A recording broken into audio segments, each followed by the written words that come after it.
In today's video, I'm sharing my longevity evening routine with you. I just recently shared my longevity morning routine with you. If you missed that video, I will link it down below. But basically, my longevity evening routine includes all the things I do in the evening to stay healthy, sane, happy, to age as well as I can, and to hopefully extend healthy lifespan. My routine usually starts around this time of the evening.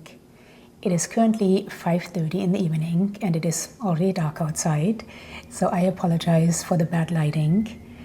I have been sitting in front of my computer all day long editing, so I'm going to close my computer right now. And the first thing I usually do in the evenings is take Sammy for another walk. Our evening walks are usually much shorter than our morning walk. It's usually just around the block. But it allows me to stretch my legs after sitting in front of my computer all day long. And it allows Sammy to sniff and mark as much as she wants. Once we come back from our walk, I usually turn on my sauna just to preheat it a bit. And I have talked about this sauna quite a bit. This is a portable infrared sauna, and it goes up to 170 degrees Fahrenheit. I'll show you really fast. So I sit right here, and then there are infrared panels on each side, and even this foot pad actually is infrared. And like I said, I absolutely love this sauna. I've had it for a couple of years now, so I zip it up and my head will stick out here. I'll show you in a second. But I've had this sauna for a couple of years now. I use it almost daily. I find it so incredibly beneficial as far as relaxation, helping me with sleep, which is of course important. And of course, sauna can help to detox, and it has all kinds of other benefits. In fact, I made a whole video on the benefits of sauna therapy or heat therapy. And then usually while my sauna is heating up, I do a bit of stretching. Flexibility is one of the first things we lose as we age.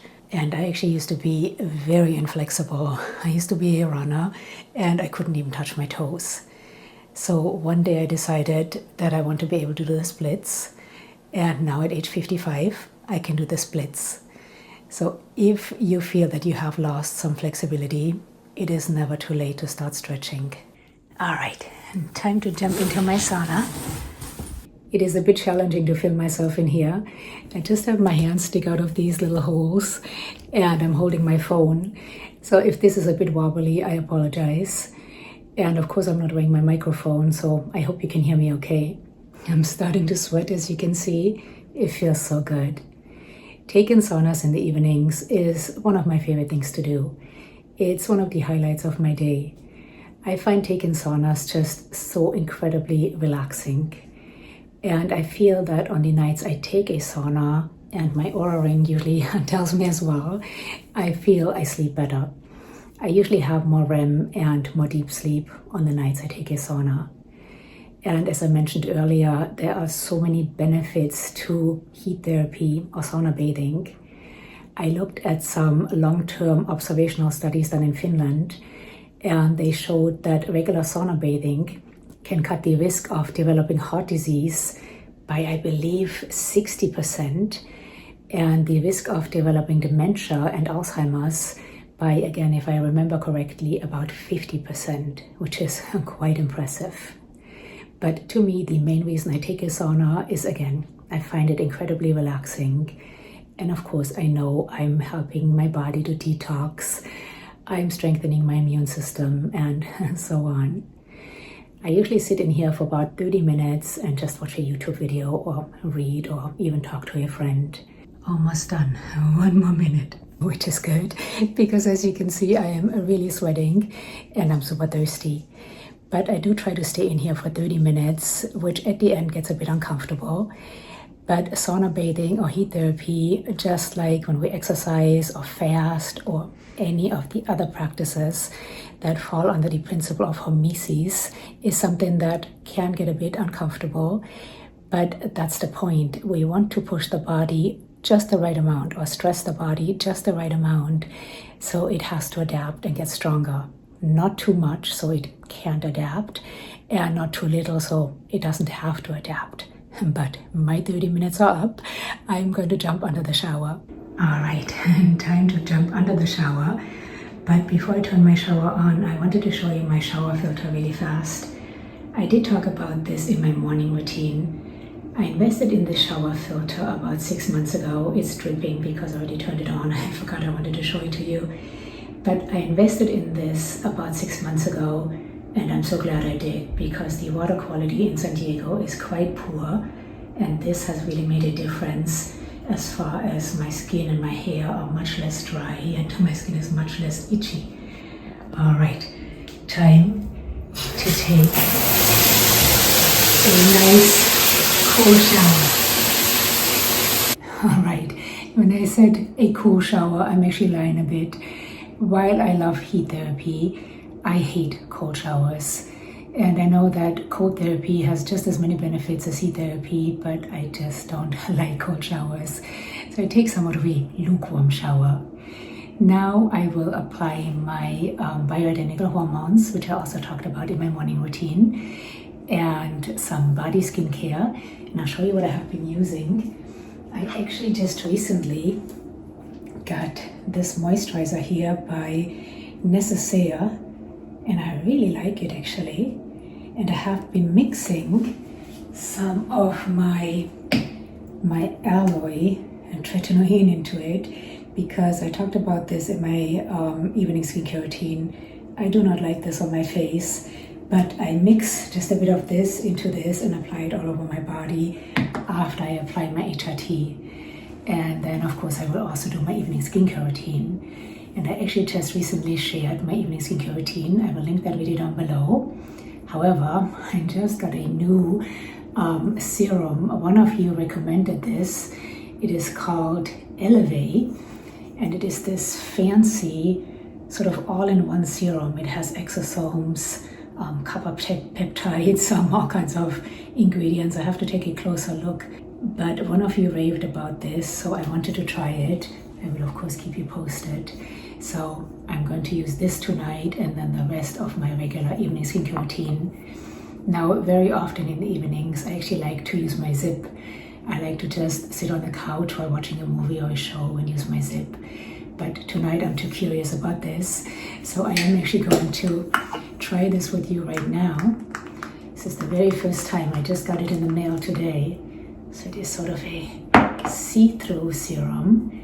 And they say that this really replaces a bunch of, by the way, I apologize about the lighting and the sound in here. I know it's horrific, but it's the best I can do.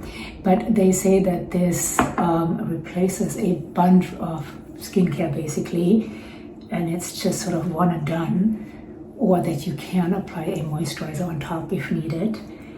I am going to use my regular skincare routine with it, but I want to let this sink in for quite a while before I apply the rest. So far it just kind of feels like a very hydrating sort of hyaluronic acid serum, but I'm excited to try it and I will keep you posted. All right, I'm going to apply my body lotion, like I said, my HRT, and then I'll have some dinner. All right, I'm nice and clean. I have my PJs on, I have my new serum on my face, and I have some sparkling water. My husband turned me on to Spindrift, which after a sauna, I love having some sparkling water. Nothing quenches my thirst like sparkling water when I'm really thirsty. So like I said, I take a sauna most nights, and I just find it so beneficial as far as helping me to relax, helping me to sleep. And of course, we know how important sleep is as far as our overall health. And I have never been the greatest sleeper, but when I take a sauna, like I said, I usually sleep better. I have more deep and more REM sleep on the nights I take a sauna, which is nice. So I'm going to drink this right now, and I'm going to make some dinner. And for dinner tonight, I'm just having some leftover. I'll show you in a second. But for dinner, usually I eat dinner around 7 o'clock. As you can see, it's actually 7:30 right now. If I eat dinner too early, I wake up in the middle of the night and I'm hungry. So I eat dinner a couple hours before I go to sleep. And I usually have a fairly big dinner because, again, if I don't eat enough, I wake up hungry and I can't go back to sleep.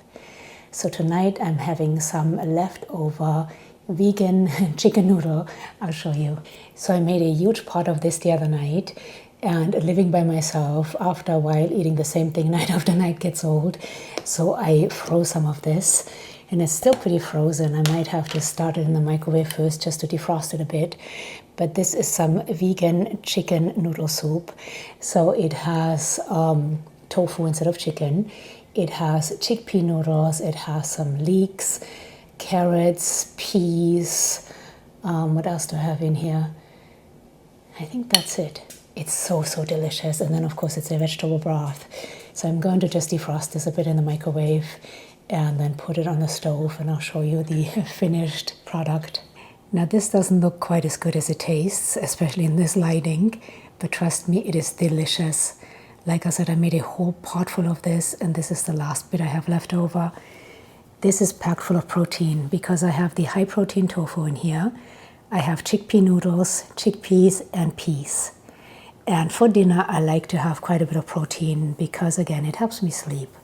So I need a fairly big dinner, not too early in the day, but also not too late, because obviously I don't want my body to digest when I'm supposed to be sleeping. But if I eat too early, like I said earlier, then I wake up and I'm hungry, and I also need quite a bit of protein for dinner. So this is sort of what a typical dinner looks like for me. After dinner, I come upstairs and brush my teeth, and I talked about this in my morning routine.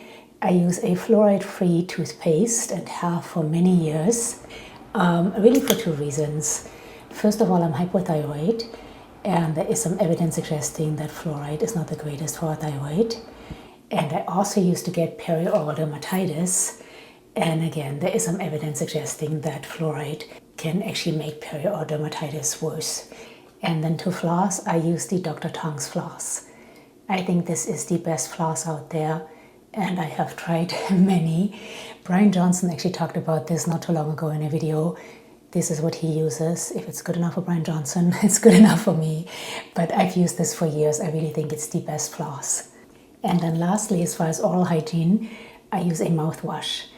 And I really like this one because it contains xylitol, which is quite beneficial for our teeth. You know, oral hygiene is something we don't often think about, but it is so important for our overall health. So I'm going to squish with this right now. And then before I go downstairs to watch some TV, I am going to apply my tretinoin. I think my new fancy serum has had enough time now to sink in and hopefully do its magic. And I like to also let my tretinoin sink in for a little while before I apply the rest of my skincare. Like I said, I just recently shared my evening skincare routine. I will link that down below. But I forgot to mention in that one that I personally take my tretinoin right under my eyes, and it doesn't irritate me at the slightest. But for some people that can be quite irritating, not just as far as the skin under their eyes, but they can also develop dry eye. I don't have that problem, but you might want to be careful if that is you.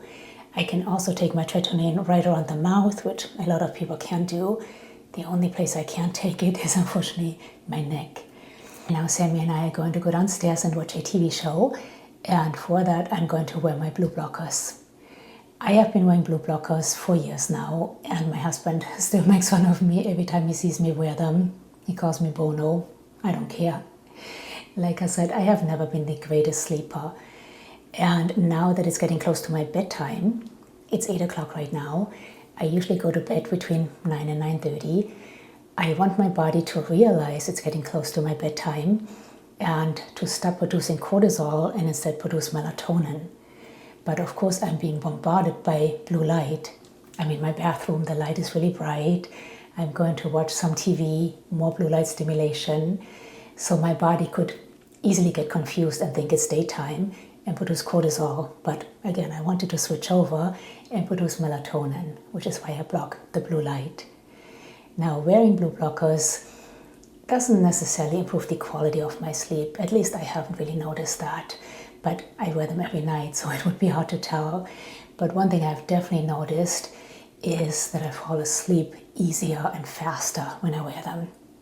So if my husband and I are out and about at a concert or something where there is a lot of bright light and we come home and go to bed, it takes me quite a while to fall asleep. So these definitely help me to fall asleep easier. And it makes sense. Again, my body is not getting confused with all this blue light stimulation, and it gets a chance to switch over into producing melatonin instead of cortisol. So Sammy and I are going to watch a TV show right now. And usually what we both do when we watch a TV show, we both do some red light therapy. I will oftentimes at night use my Sama chin to chest mask, which I really love. I talked about this in a different video. And then Sammy, a few months ago, had a kidney bypass surgery. She actually only has one functioning kidney, and that kidney had a kidney bypass. So I like to put some red light on that tiny little kidney of hers because I know how beneficial red light can be as far as increasing circulation. It's anti-inflammatory, it increases ATP, and so on. It is 9:15. We just finished a TV show. I'm going to take Sammy out to go pee-pee, and then I'm going to get ready for bed. Sorry for the romantic lighting, but at night, on top of wearing my blue blockers, I do like to keep the apartment pretty dark, because even though I am wearing blue blockers, I still don't want a whole bunch of bright light or blue light stimulation, because again, I want my body to realize it's nighttime and to produce melatonin instead of cortisol. Now at night, I take one supplement and one prescription. And I actually just recently uploaded my complete supplement routine. If you have not seen that video, I will link it down below. But the supplement I take is magnesium. And for about a year or so now, I have been using this one right here called Magnesium Breakthrough. This is 7 different kinds of magnesium. I take 2 capsules, and magnesium, of course, has many benefits. One of them is that it can be calming and can help with sleep. And then I also take a prescription. I take LDN, a low-dose naltrexone, and I actually made a whole video on LDN and my experience with it quite a while ago, but I will link that video down below as well. I have been using LDN or taking LDN for about 12 years now, on and off. Currently I take 4.5 milligrams and I take it every night. But like I said, if you're curious about the benefits or the potential benefits of LDN, I will link my video down below. And then before I go to sleep, I fill up my water bottle. So it's ready to go in the morning. And I use the Big Berkey for that. It's a water filter. And I also turn down the thermostat because I run quite hot at night. And ideally, I would like my bedroom to be about 65 degrees. But if I turned the thermostat down that much, the air conditioner, it would cost so much money. So I usually turn it down to 71, which is still a bit warm for me, but it's okay. And then what else do I do? I'm trying to think. I usually do read before I go to sleep. I read on my Kindle, but I have it on Blue Blocker. And I read for about 20 to 30 minutes or until I get tired and fall asleep. I won't film that, it's too complicated to film, so I will stop the video right here. But I hope you enjoyed this video. Thank you so much for watching. I would love to know, if you don't mind sharing in the comments, some things you do in the evenings, sorry, that's my dishwasher, some things you do in the evenings to stay healthy, sane, happy, to hopefully extend healthy lifespan. Share them in the comments. Any questions or comments, of course, please share them down below. You know, I always love to hear from you. And that's it for this video. Thank you so much for watching. Good night.